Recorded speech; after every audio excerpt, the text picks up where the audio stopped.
Hello, science fans! Nagkaroon na ba kayo ng araw na parang kayang-kaya kong harapin ang mundo?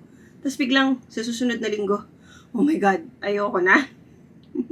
Parang wala kang energy, walang motivation, parang kailangan mo lang ng chocolate at matulog. Alam niyo ba na hindi yun random? At iyon ang inyong mga hormones na gumagalaw sa loob ng inyong katawan. Kasi ang menstrual cycle nating mga kababaihan ay higit pa sa nararanasan nating period o regla. Pero sadly, karamihan sa atin ay hindi naturuan kung paano natin pakikisamahan ang ating menstrual cycle. Kaya ngayon, i-breakdown natin kung ano talaga ang nangyayari sa ating buwanang cycle at kung paano gawin ang cycle syncing, isang konsepto na pag-uusapan natin mamaya para siguradong you feel your best sa buong buwan. Pag-uusapan din natin ang ibang mga haka-haka na related sa birth control at pati na rin sa menopause. Pero bago ko sagutin ang mga katanungan na ito using science, gusto ko munang mag-hi sa ating mga bagong manonood. Ako po si Chona at ako ang inyong resident Filipina scientist. Isa po akong researcher in the field of molecular ecology at ang pag-aaral kung paano ang mga molecules sa ating katawan ay nagkakaroon ng malaking epekto sa atin ay napaka-importante para sa akin. Isa rin po akong guro at gustong-gusto ko pong pinapakita sa aking mga estudyante kung paano nakakatulong ang STEM sa ating pang-araw-araw na buhay. At ang Siyensya ay ang aking science communication channel, kung saan gustong-gusto ko pong pinag-iisapan ang mga nerdy at geeky things sa tungkol sa STEM na nagpapa-excite sa akin. Ang mga hormones ay mga molecules na nagbibigay ng senyales sa ating katawan kung ano ang dapat niyang gawin. At pagdating sa ating menstrual cycle, merong 3 hormones na siyang nag-uutos. Ang una ay ang gonadotropin-releasing hormone. Ito ang boss na nagsasabi kung kailan dapat simulan ang lahat ng mga bagay. Siya ang nagsistimulate ng paglabas ng follicle-stimulating hormone at luteinizing hormone na siyang importante sa follicle development at ovulation. Ang follicle-stimulating hormone ang siyang nagpo-promote sa pagmamature ng ating ovarian follicles, pati na rin ang paggawa ng estrogen na siyang nagpapakapal sa ating uterine lining. Samantalang ang pagtaas naman ng luteinizing hormone ang nag-trigger ng ovulation. Yun yung paglabas ng egg cell.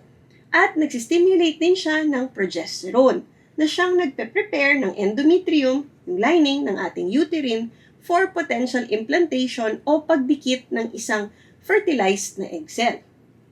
At meron ding estrogen. Siya ang parang superstar na hormone na nagpapataas sa ating mood, nagbibigay ng ating energy, at pinapaglow ang ating balat.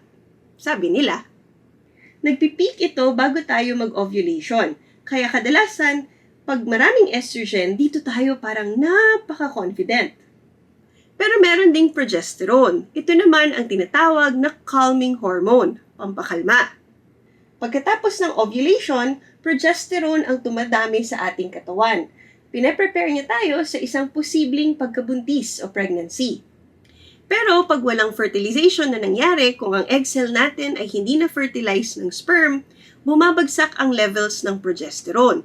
Kaya doon tayo nakakaramdam ng tinatawag na premenstrual syndrome. Yung parang nagbo-bloat tayo, nagka-cramps, at nagiging moody. Lahat ng hormones na ito ay may kanya-kanyang trabaho. Pero pag pinagsama-sama natin sila, sila ang gumagawa ng rhythm ng ating monthly cycle. Kaya pag-aralan naman natin ang cycle na ito. Ang buwanang cycle ng mga kababaihan ay hindi lang tungkol sa period o regla. Meron itong 4 na phases.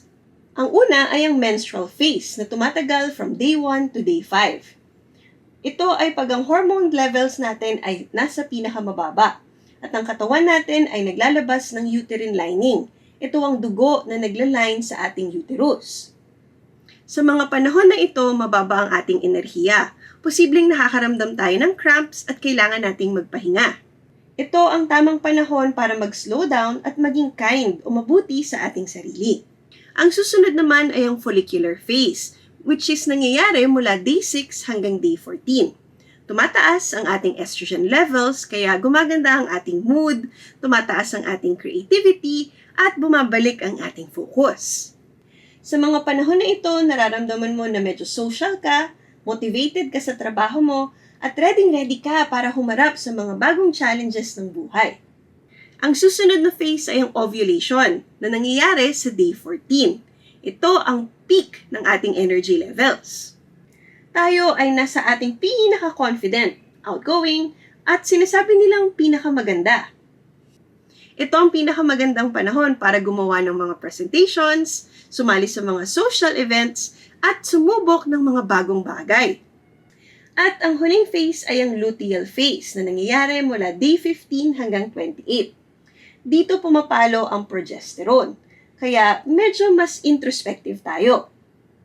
Mapapansin natin na pwedeng bumababa ang ating enerhiya at nagsisimula na tayong magkaroon ng cramps. Sa mga panahon na ito, magandang pag-isipan din ang pagpapahinga at ang pagbibigay sa ating sarili ng self-care. Isipin na lang natin na ang ating cycle ay parang mga seasons. Bawat phase ay may sarili niyang vibe.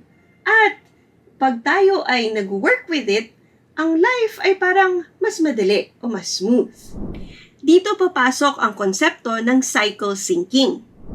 Ito ay ang pag-a-align ng ating lifestyle. Kumbaga kung anong kinakain natin, paano tayo gumagalaw, at kung paano natin pinaplano ang ating schedule sa ating buwanang cycle. Ang approach na ito ay nakabase sa pagbabago-bago ng ating hormones sa isang 28-day cycle. At kung paano nito naaapektuhan ang ating mood, ang ating energy levels, at pati na rin ang ating physical performance.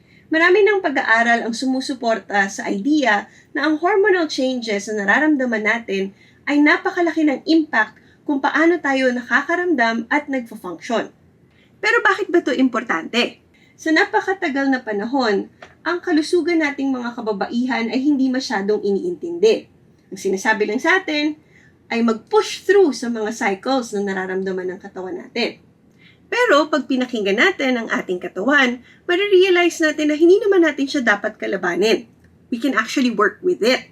So unang-una ay dapat kilalanin natin ang ating sarili.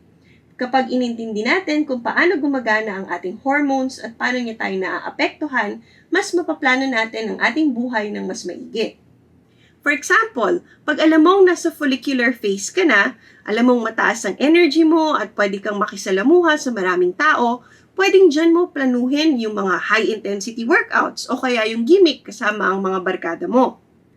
Ang cycle syncing din ay inaalaw tayong mag-take control. Pag alam mo kung anong nangyayari sa katawan mo, mas kaya mong mag-advocate para sa iyong kalusugan at gumawa ng mga informed na decisions.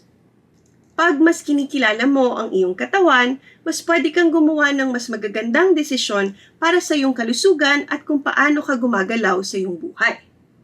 Nag-iisip ka ba kung paano mo ito may incorporate sa iyong kabuuan routine? Ito ang ibang mga pwede mong gawin. Simulan natin sa pagkain.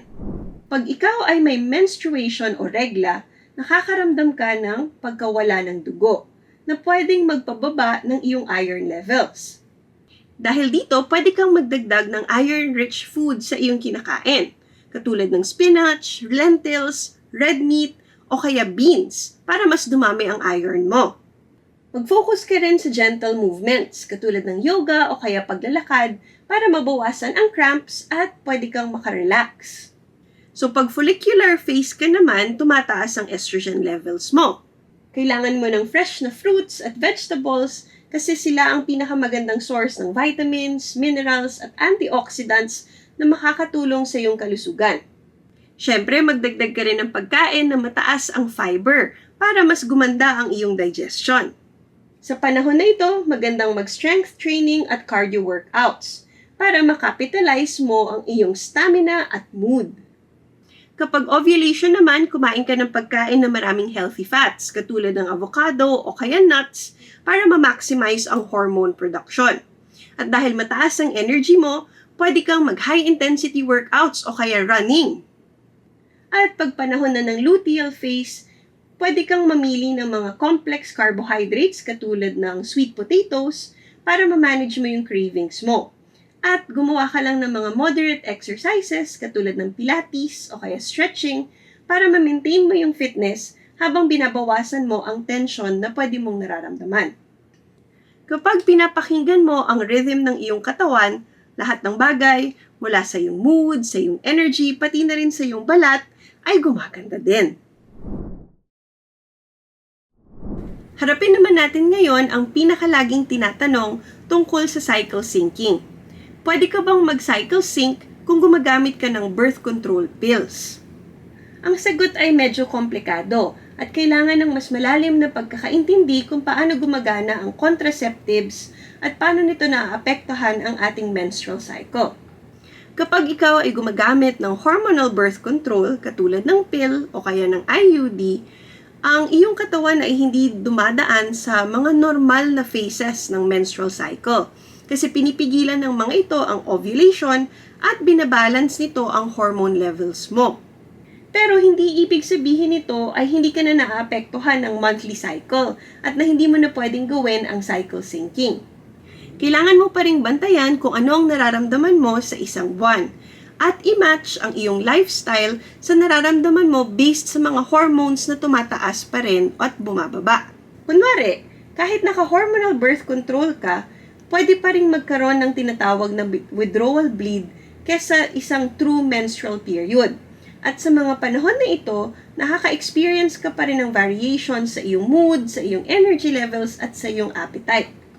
At dahil ito sa mga synthetic hormones na makikita natin dun sa contraceptive method na ginagamit mo. May mga research din na nagpapakita na may mga kababaihan na mas nakakaramdam ng mas maraming energy o kaya nakaka-experience ng mas konting mood swings sa fluctuations na nararamdaman nila pag sila ay naka-birth control, kahit na hindi nila sinusunod ang traditional na cycle. Pero kung hindi naman hormonal ang method mo ng birth control katulad ng paggamit ng condom, ng barrier, o kaya ng natural tracking, pwedeng-pwede ka talagang mag-cycle syncing. Mas traditional ang approach mo kasi ang mga birth control methods na ito ay hindi nag-i-interfere sa iyong normal na hormonal fluctuations. Pero paano naman kung nagme-menopause ka na? At dahil nagbabago ang iyong cycle, hindi naman ibig sabihin nito ay hindi ka na pwedeng mag-cycle syncing.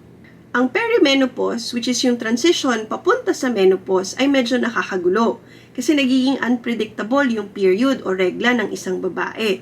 Nagkakaroon din ng pag-iba-iba ng levels ng estrogen at bumababa ang kanyang energy. Ang cycle syncing ay nakakatulong sa transition na ito.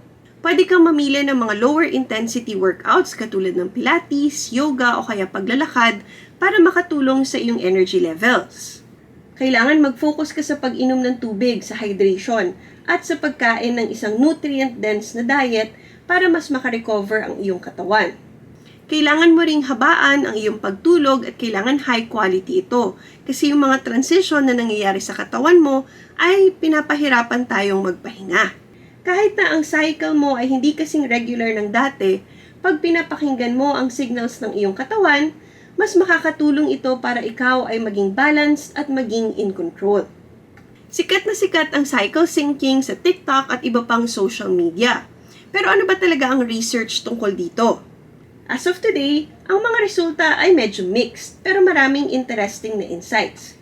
Merong isang paper na na-publish sa International Journal of Environmental Research and Public Health na nagsasabi na ang hormonal fluctuations sa mga kababaihan ay nakakaapekto sa kanyang exercise performance. Pero, iba-iba yung level sa iba-ibang babae.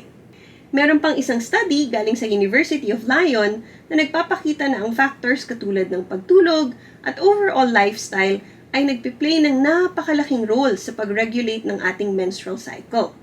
So ano bang ibig sabihin ng lahat ng ito? Ibig sabihin wala pa tayong conclusion. Pero may mga magagandang benefits ang pagsabay ng ating lifestyle sa ating menstrual monthly cycle. But as always, habang dumadami pa ang research, dun pa lang natin mas maiintindihan kung gaano ba talaga ka-effective ang cycle syncing. Pero ang kailangan nating tandaan, ang mga hormones natin na related sa ating regla ay hindi lang tungkol sa reproduction.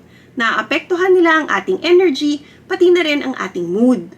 Habang mas iniintindi natin ang phases na ito, at habang tinatry nating isync o isabay ang ating lifestyle sa kanila, mas makakaramdam tayo na tayo ay in control at napapakinggan ang ating katawan. Pero how about you? Anong phase kaya ang pinakamadalas na makaapekto sa'yo? At ano ang ginagawa mo pag nagkakaroon ka ng PMS? Kwentuhan naman tayo sa comment section.